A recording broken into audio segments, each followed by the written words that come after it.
आणि त्यानंतर 2000 सालानंतर BPO आणि कॉल सेंटर्स वाढले.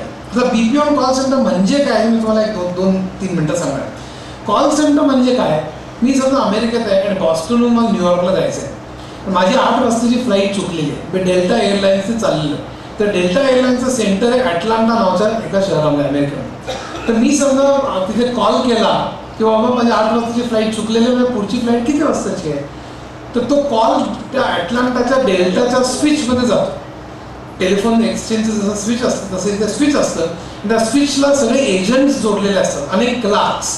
त्या क्लार्ककडे कम्प्युटर असतो, टेलिफोन असतो, ते प्रत्येक क्लार्क हा त्या स्विचला जोडलेला असतो. जसं टेलिफोन एक्सचेंजला कुठला टेलिफोन बिझी आहे आणि कुठला फ्री आहे हे कळतं. आपण जेव्हा एखाद्याला कॉल करतो तर तो स्विच बंदच आपल्याला एंगेज टोन येतो, त्या माणसापर्यंत जात नाही तो कॉल, त्या स्विच बंदच येतो. तसंच मी समजा कॉल केला आणि तो अटलांटाच्या स्विचमध्ये गेला की त्या स्विचला कळतं की कुठला एजंट फ्री आहे. त्या फ्री एजंटकडे तो कॉल डायव्हर्ट होतो. तो फ्री एजंट कॉल पिकअप करतो आणि त्याला विचारतो तुला काय पाहिजे. तो माझी फ्लाईट चुकली 8 वाजताची, मग पुढच्या फ्लाईटचं टायमिंग काय.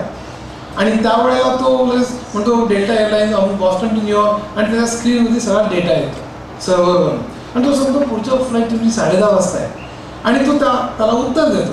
आता लोकांना प्रश्न पडला, ही जी प्रत्येक एअरलाईन, प्रत्येक बँक, प्रत्येक इन्शुरन्स अशी सगळी उत्तर दर मिनिटाला देण्यासाठी जी हजारो लाखो मंडळी अमेरिकेत काम करत आहेत, त्यांनी अमेरिकेत कशाला काम करायला पाहिजे. त्यांनी वाशीत का नाही करू, त्यांनी नॉयडात का नाही करू, त्यांनी चेन्नईत का नाही करू. आणि मग इथे कॉल सेंटर्स निघाले.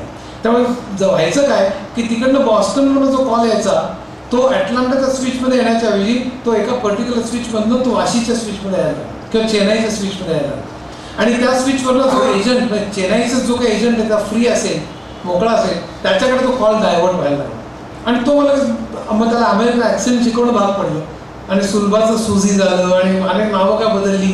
आणि ते मग अमेरिकन ॲक्सेंटमध्ये काय पाहिजे विचारलं की तो म्हणाला माझी फ्लाईट चुकली, पुढची फ्लाईट किती वाजताची. तो तसाच डेटा काही टाईप करायचा आणि त्याच्या स्क्रीनवरती पूर्ण फ्लाईट टायमिंग यायची. आणि अमेरिकन ॲक्सेंटमध्ये तो सुलभाची जी सुझी झालेली असते ती सुझी चेन्नईहून उत्तर द्यायची की पुढच्या फ्लाईट 10:30 वाजताची. त्याला अटलांटामध्ये न्यूयॉर्कमध्ये बसण्याची काय गरज. हे झालं कॉल सेंटर. BPO म्हणजे काय, BPOमध्ये तुम्हाला बिझनेसचं नॉलेज लागतं. म्हणजे कसं, उदाहरणार्थ इन्शुरन्समध्ये तुम्हाला एक ॲक्सिडेंट झाला, इन्शुरन्सच्या पॉलिसीज खूप अमानुष असतात. म्हणजे डावा हात तुटला तर $4,000, उजवा हात तुटला तर $5,000 वगैरे असं काय.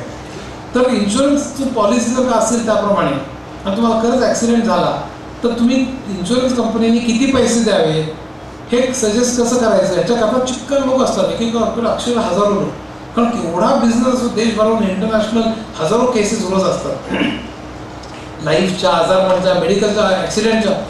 त्यामुळे त्या सोडवण्याकरता हजारो लोक असतात. मग तुम्हाला लागेल काय त्याच्याकरता ती पॉलिसी लागेल आणि मेडिकल सर्टिफिकेट लागेल हॉस्पिटलचं की त्याचा डावा हात गेलेला आहे किंवा काय ते डॉक्टरचं सर्टिफिकेट, ते मेडिकल आणि पॉलिसी.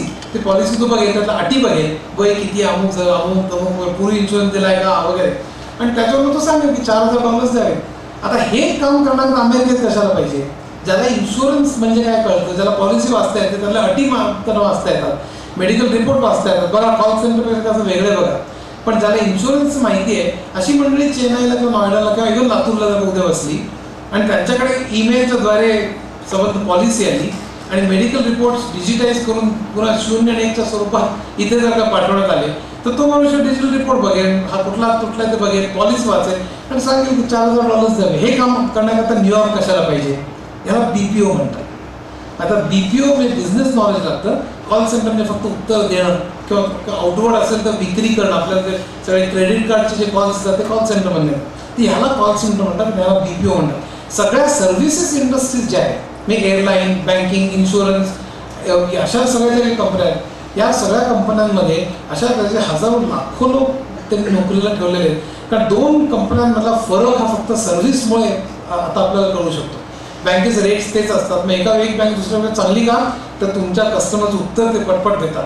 त्यामुळे कस्टमर सर्व्हिसला फार महत्त्व यायला लागलं. आणि जी बँक तुमची कस्टमर सर्व्हिस जास्त चांगल्या देते ती बँक चांगली, म्हणून त्याने असे शेकडो हजारो मंडळी ठेवायला सुरुवात केली. आणि मग आपल्या कंपन्या इन्फोसिस, TCS आणि इतर कंपन्यांनी जाऊन त्यांना सांगितलं की मंडळी अमेरिकेत कशाला पाहिजे, आम्ही भारतात ठेवू, थोडं तुम्ही त्यांना ट्रेनिंग द्या, आम्ही त्यांना अमेरिकन ॲक्सेंट शिकवतो आणि BPO कॉल सेंटरचा बिझनेस आम्ही इकडनं चालू करू. आणि अशा तऱ्हेने 2000 सालाच्या नंतर BPO आणि कॉल सेंटरचा बिझनेस हा भारतात वाढला.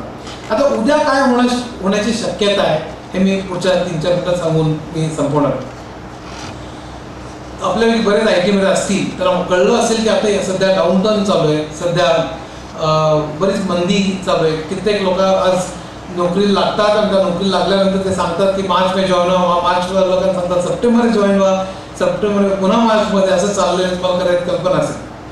मला स्वतःला असं वाटतं आत्ताच्या मंदीची मी इकॉनॉमिक्सची काही बोलत नाही, पण कित्येक वेळा आत्ता पूर्वीचे जे काही रिसेशन झालेले जी मी बघितले त्याच्यावर मला जे जाणवले ते मी सांगणार आहे की हे रिसेशन जर का मंद असेल म्हणजे फार तीव्र नसेल तर भारताला उलटा फायदा होतो. कारण केव्हाही रिसेशन जेव्हा होतं तेव्हा स्पेंडिंग कट होतं, म्हणजे बिझनेसेस आपला खर्च कमी करतात. आता खर्च जर का मला कमी करायचा असेल तर कित्येक वेळा भारतात जी कामं अमेरिकेत होत आहेत त्याच्याविषयी ती कामं भारतातनं करून घेतली तर जास्त स्वस्त पडतील, म्हणून उलटं ऑफशोरचा मला बिझनेस वाढू शकतो जर का ते मंद असेल.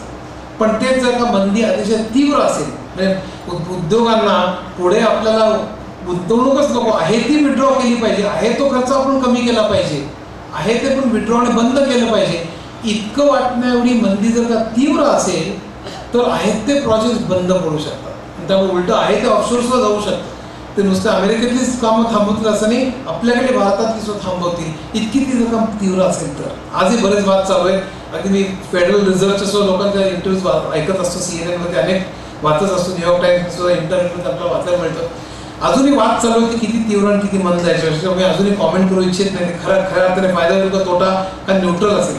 पण एक लॉंग टर्म सांगतो, कारण एक म्हणजे आली कसं वर्ष 2 वर्ष टिकेल, 6 महिने टिकेल, बंद होईल, तुम्हाला करायचं 6 महिने त्रास होईल, करायच्या लोकांना नोकऱ्या असतील 3 वर्षांनी घ्याव्या लागतील. पण एकंदरीत लांब पल्ल्याने इन्फॉर्मेशन टेक्नॉलॉजीला मरण नाही. आणि याचं कारण 1980च्या दशकात आपण पुन्हा गेलो तर आपल्याला कळेल की इन्फॉर्मेशन टेक्नॉलॉजी फक्त पेरीफेरीवरती राहिलेली नाही आहे, फक्त ती 5 किंवा 10% एफिशियन्सी वाढवण्याकरता राहिलेली नाही आहे, तर ती आता प्रत्येक बिझनेसचा केंद्रबिंदू बनलेली आहे. म्हणजे सिटी बँकेला जर का तुम्ही सांगितलं उद्या की बाबा IT तू वापरू नकोस, कम्प्युटर वापरू नकोस आणि बँक चालू ठेव, तर बँक कोसळेल. आता सिटी बँक त्याच्याशिवाय असं कोसळू शकतं, हा वेगळा मुद्दा. पण सिटी बँक इन्फॉर्मेशन टेक्नॉलॉजी जर का वापरली नाही तर पूर्णपणे कोसळू शकते. आणि क्षणार्धात इतका डिपेंडन्स आलेला आहे. डेस्कटॉप पब्लिशिंगमुळे प्रिंटिंग, आज सगळे जे प्रेसवाले जर असतील तरी स्वतःला विचारावं की आज जर कम्प्युटर वापरायचा नाही ठरवला तर आपली प्रेस चालू शकेल का. पुस्तकांचा वापरावं, ॲनिमेशन, ॲडव्हर्टिजमेंटमध्ये हे संपूर्ण जे काही ॲनिमेशन करतात त्यांनी विचारावं की कम्प्युटरशिवाय चालू शकेल का. बँकिंग, इन्शुरन्सनी, प्रत्येक क्षेत्रामध्ये किंवा बायो इन्फॉर्मॅटिक्समध्ये किंवा नॅनो टेक्नॉलॉजीमध्ये एक फक्त होणार आहे की उद्याच्या जगामध्ये ॲप्लिकेशन्स बदलणार आहे.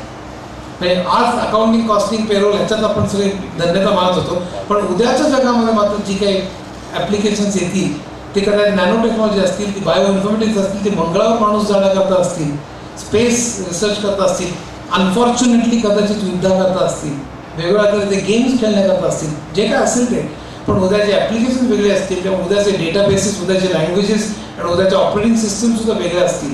त्यामुळे ज्यांचे कम्प्युटर सायन्समधले फंडामेंटल्स चांगले आहेत त्यांना उद्याच्या जगामध्ये मरण नाही. त्यामुळे फक्त ओरॅकल वर्जन 9 करा, हे करा, ह्याच्यापेक्षा फंडामेंटल मी जसं आमच्या काळात केलं, इलेक्ट्रॉनिक्सपासून computer science, architecture, operating system, language, databases, ह्याचं फिलॉसॉफी आणि तशी संपूर्ण पाया जर का मजबूत असेल तर उद्या लँग्वेजेस बदलल्या, ऑपरेटिंग सिस्टम बदलल्या, डेटाबेसेस बदलल्या तरी त्याचा काहीही फरक पडणार नाही आणि तुमच्या करिअरमध्ये तुम्हाला काहीच आणू शकणार नाही. पण या टेक्नॉलॉजीमध्ये एक होणार आहे मात्र की आपल्याला सातत्याने जुनं विसरून नवं शिकावं लागेल. असं म्हटलं जातं की उद्याच्या जगामध्ये 8 ते 10 वेळेला जुनं विसरून नवं आपल्याला शिकावं लागणार आहे. जसं मी ATMचं म्हटलं, जुन्या टेलरला की करायचं काय की ॲनिमेशनमध्ये वॉल्ट डिझनी शेकडो आर्टिस्टला घेऊन त्या कॅलिफोर्नियाच्या गराजमध्ये बसून चित्र काढायचं. ॲनिमेशन सॉफ्टवेअर आलं आणि आता चित्र काढण्याची गरजच थांबली. कॅड आलं आणि त्याचं ड्राफ्ट्समॅन होतं, त्यांनी करायचं काय, आणि प्रत्येक क्षेत्रात झालेलं आहे. त्यामुळे जुनं विसरून नवं शिकणं हे 6 किंवा 7 वेळेला, कदाचित 8 वेळेला प्रत्येकाच्या करिअरमध्ये करावं लागेल असं भाकीत आहे.